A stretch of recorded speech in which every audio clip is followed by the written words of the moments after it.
Gladiator II was more like a loose remake than a proper sequel, as it mainly recycles most of the old plot points, and like almost every remake out there, it didn't need to exist. Wouldn't be the first time Ridley Scott came in to set things right, you know how that went. But with Prometheus and Covenant, at least we already had a franchise that quote-unquote needed fixing, while Gladiator, which came out in the year 2000, wasn't really begging to be continued. It had great performances from Russell Crowe, with relatable, consistent motivations, and a narrative that kept your attention throughout despite the lengthy runtime. The sequel is the exact opposite. Motivations are inconsistent, the plot is somehow predictable and convoluted and too long, which is crazy given the length is about the same. But for whatever reason, this one has you asking, when is it gonna end? Maybe it's the ongoing changing antagonist, maybe that is just not that interesting this time, but one thing I know for sure is it's not something we needed. Paul Mescal plays a somewhat dull lead Hanno, who is living a happy life in South Africa, with his loving wife, who's given very few lines of dialogue. Wonder how that's gonna go. Tragedy hits when Roman armies invade, led by Pedro Pascal, and while not exactly the same as the original, his wife obviously doesn't make it, and he becomes a gladiator. Problem is, the death of Maximus's family was a lot more impactful. This is overly predictable, and the, I guess, better half of the movie is the same song and dance. He's again taken a liking to by someone, this time being Denzel Washington, who is fairly out of place, and if he wins enough matches, he'll get what he wants, being Pascal's head.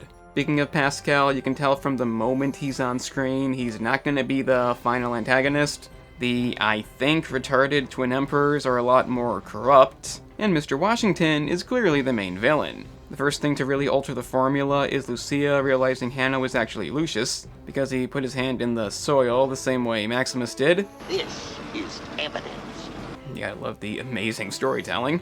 But because of this, he can be mad at his mother for abandoning him, and I mean real mad, but then forgive her soon after, and forgive Pascal as well. You see, Pascal doesn't really want to kill anymore, so him and Lucia conspire to overthrow the Emperor, but when the plan fails he has to fight Lucius, and Lucius refuses to end it, so Pascal is killed anyway. This is when things get tedious, you desperately want it to end, but it just doesn't, and the climax is subpar at best. You see, because Lucia gives Lucius his father's ring, which belonged to Maximus, it's enough to get Pascal's legions outside of Rome to aid them, because that makes sense. Denzel Washington kills Lucia because evil, and the final battle is highly unfair.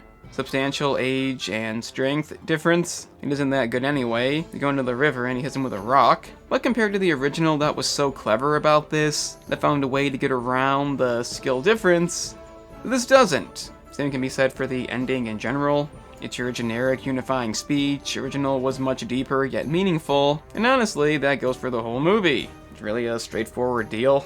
I know the idea for a sequel didn't just happen now, but you'd think they'd attempt something new that was, I don't know, somewhat engaging. I mean, how hard is this, people?